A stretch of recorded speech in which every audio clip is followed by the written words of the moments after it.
In today's video, I'm going to teach you how to make a portfolio website in Dorik. We'll start from signing in, move through picking a layout, and finish by publishing your site, keeping everything simple and beginner-friendly. Begin by heading to the Dorik login page. On the sign-in screen, choose the option to sign in with Google. Select your Google account to continue. If you're already logged into your browser, this should be quick. If not, just follow the prompts. Once you're in, you'll land on the dashboard. From the dashboard, click Create New Site. Here you have two solid paths. If you want complete control and don't mind building from a blank canvas, choose Create from Scratch.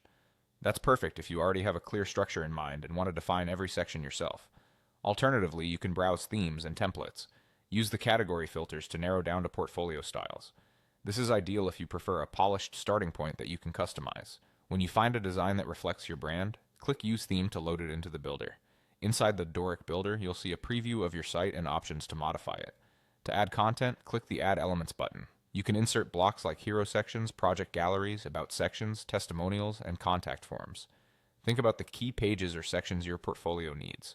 A strong hero with your name and role, a projects or case studies area with images and descriptions, a brief about section highlighting your skills and tools, and a contact form or clear call to action.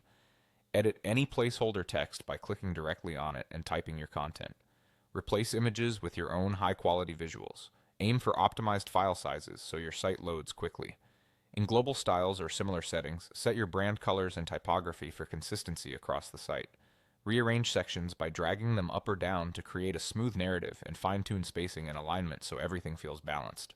Before publishing, preview your site on desktop, tablet, and mobile using the responsive toggles.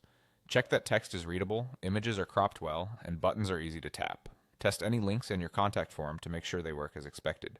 Save your changes frequently. When you're happy with how everything looks, click Publish. Dorik will generate a live link so you can view and share your portfolio right away. You can refine content anytime after publishing, and if you have a custom domain, you can connect it from your dashboard later. That's it. Your portfolio is live and ready to impress.